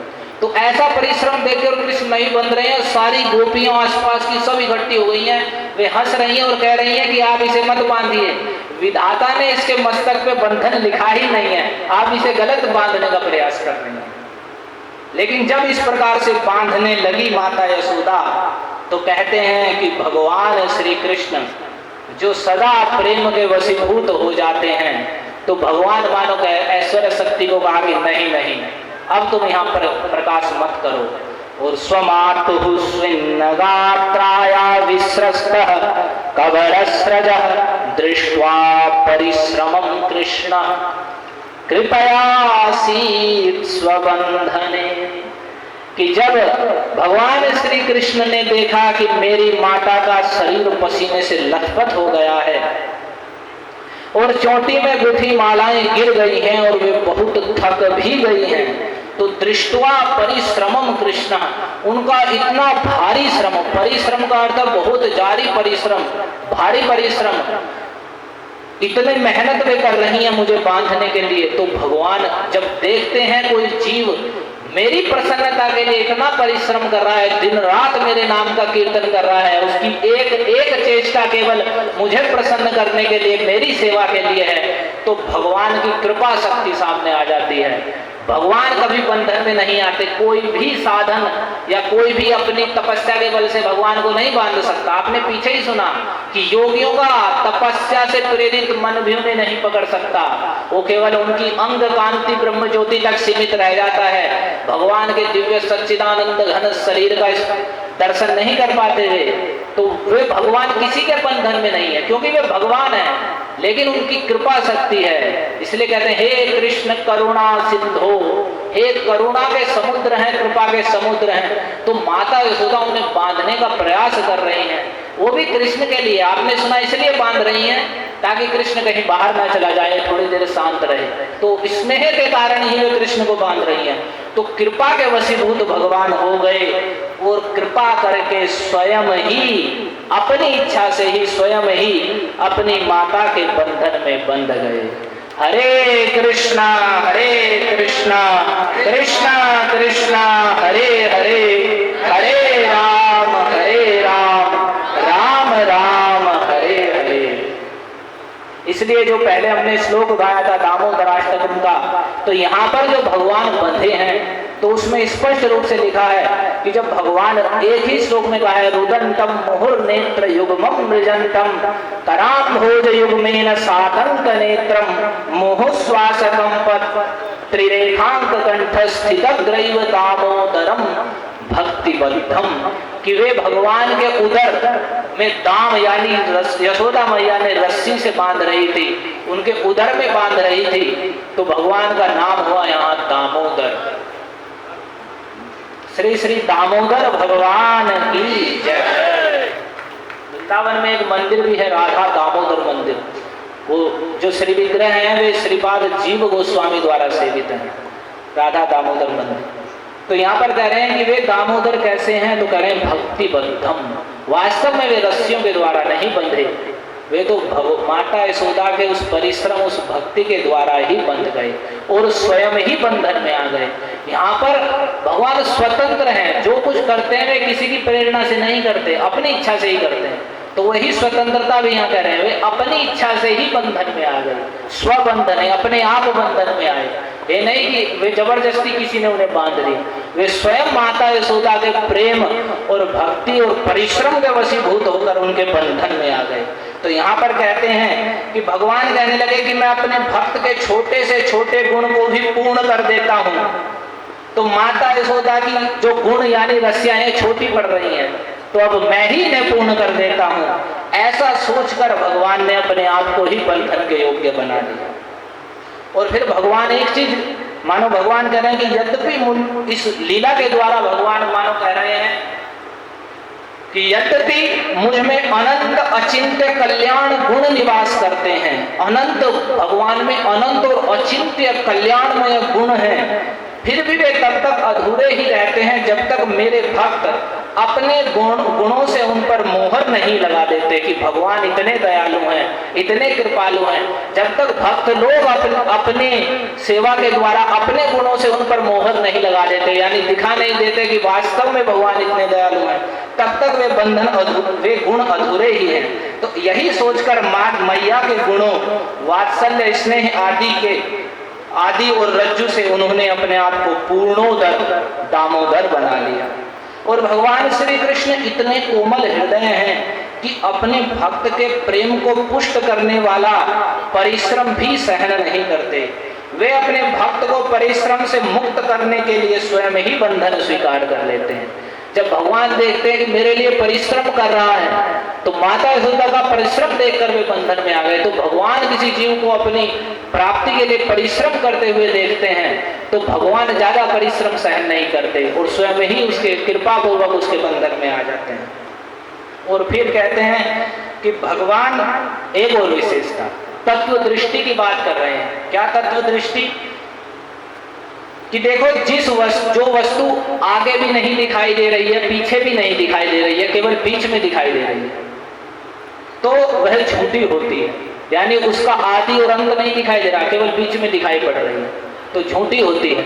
तो उसी प्रकार से भगवान के ऊपर सिर में या पैरों में कोई बंधन नहीं है, केवल बीच में बंधन दिखाई दे रहा है। तो तात्विक दृष्टि से बंधन भी झूठा है, क्योंकि आदि और अंत में बंधन नहीं है, केवल बीच में दिखाई दे रहा है। तो जो वस्तु शुरू में भी नहीं थी और अंत आया तो भी नहीं दिखाई दे रही है, केवल बीच में दिखाई दी, तो मान लिया वो नित्य वस्तु नहीं है। तो उसी प्रकार से बंधन भी भगवान का नित्य नहीं है वैसी दृष्टि से, लेकिन वास्तव में प्रेम के द्वारा बंधन हुआ है भगवान का। तो कह रहे हैं कि भगवान किसी शक्ति साधन या सामग्री से नहीं बंधते। साफ कहा है कि भगवान या रस्सी से नहीं बंधे हैं, वे माता यशोदा के परिश्रम और स्नेह को देखकर अपने आप बंधन में आए हैं। तो यहाँ पर कह रहे हैं भक्ति बद्धम, वे भक्ति के द्वारा ही बंधे हैं, रस्सी के द्वारा नहीं।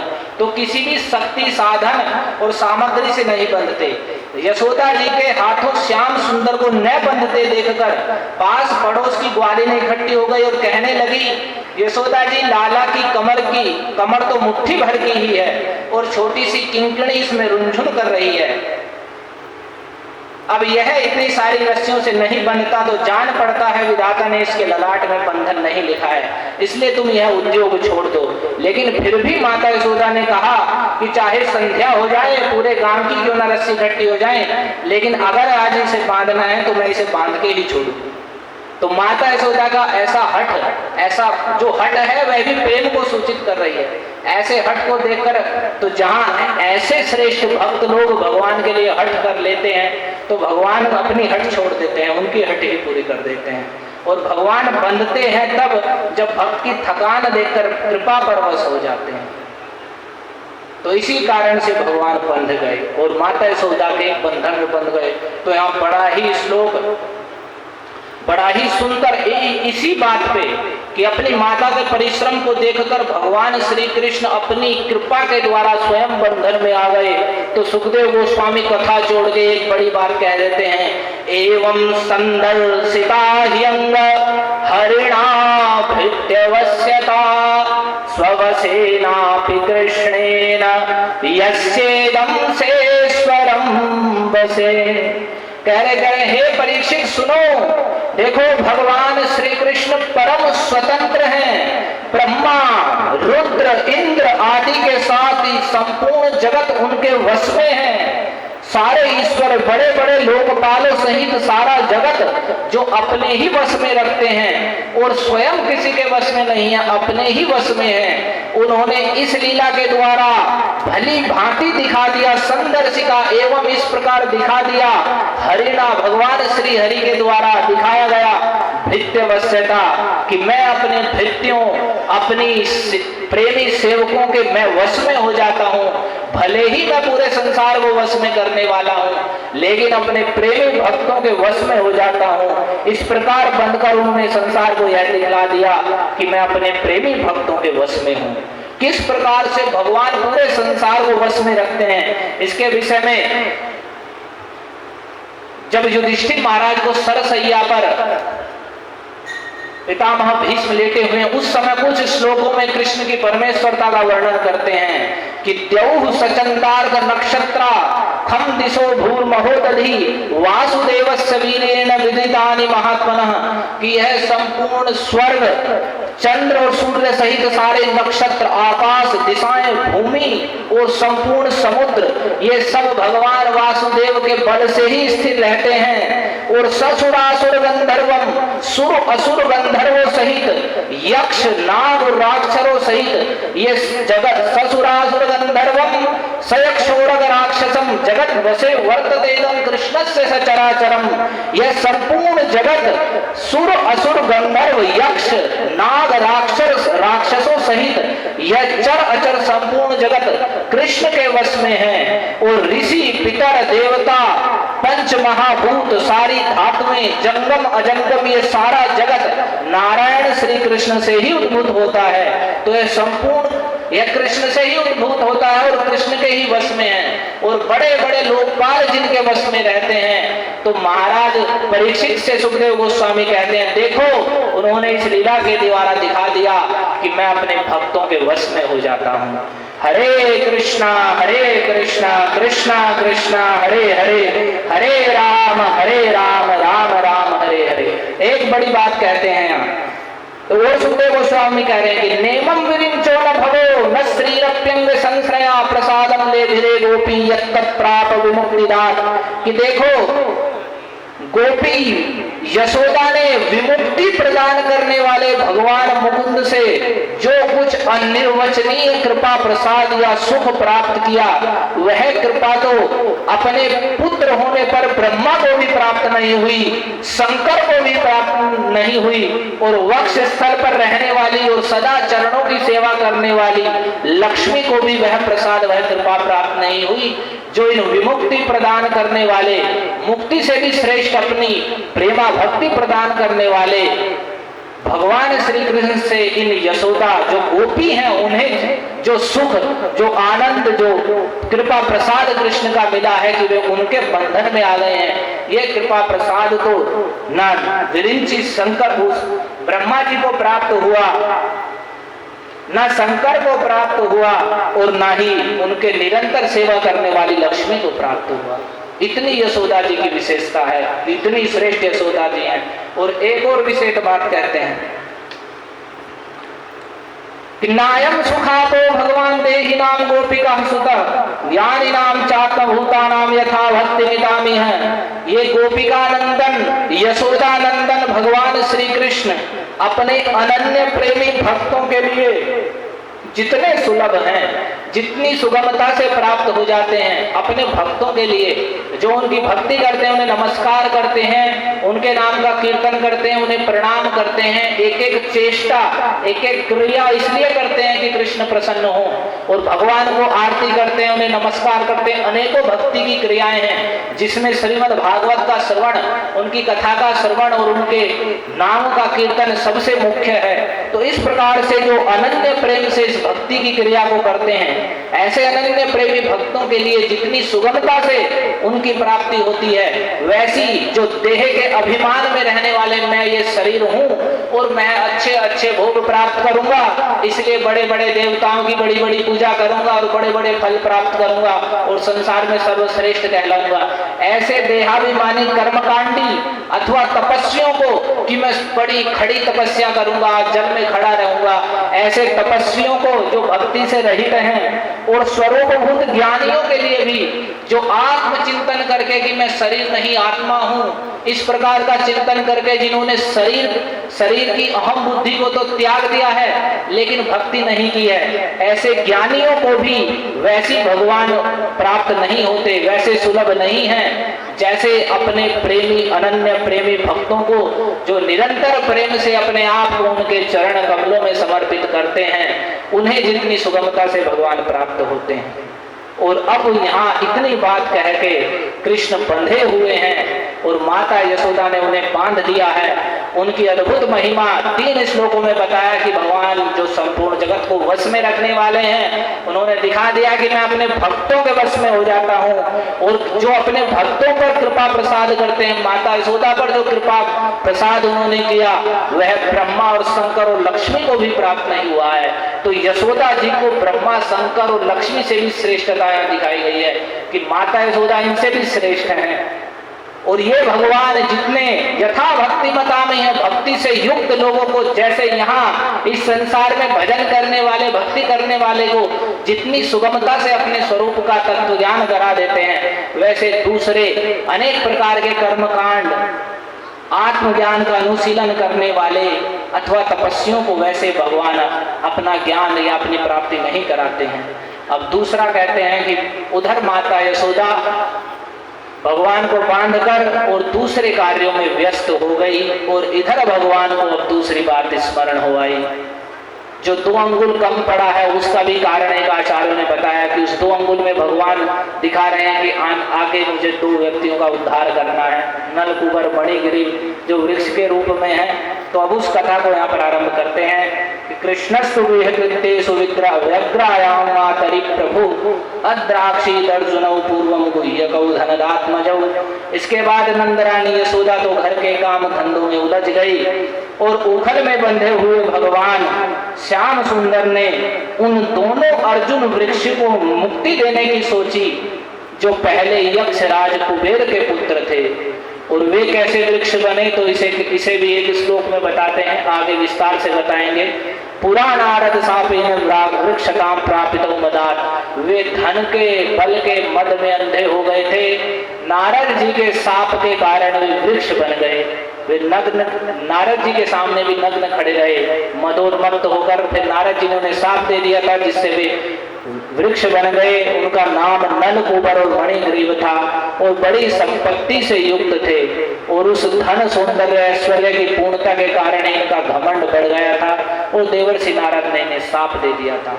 तो भगवान ने देखा कि इन, और शाप के साथ ये भी कह दिया था कि तुम्हारा भगवान श्री कृष्ण उद्धार करेंगे। तो उसी बात को भगवान को सब कुछ याद रहता है, सर्वज्ञ हैं ही वे, सब कुछ जानने वाले हैं। तो उन्होंने देखा माता दूसरे कार्यों में लग गई है। वे तो सोच रही हैं कि ये उखल से बंधा रहेगा, यहीं पड़ा रहेगा, कुछ नहीं करेगा। लेकिन जो भगवान को करना है उखल क्या रोकेगा उसे, फिर तो कुछ भी कर सकते हैं। तो वे उखल के साथ ही कुछ दूसरी लीला करने जा रहे हैं। तो इस लीला को देखते हैं, या तो कल सुनेंगे या कुछ और दूसरी लीला सुनेंगे। हरे कृष्णा कृष्णा कृष्णा हरे हरे, हरे राम राम राम हरे हरे। इस लीला में भी वैसे भगवान का ऐश्वर्य प्रदर्शित हुआ है कि जो यशोदा मैया ने पकड़ दिए, जिन्हें बांध भी लिया अपने प्रेम भक्ति से, फिर भी वे भगवान इतने भारी उखल को ऐसे खेल खेल में लेके चले जाते हैं। इतने बड़े भारी विशाल वृक्षों को थोड़े से बस स्पर्श बल का स्पर्श करते हैं और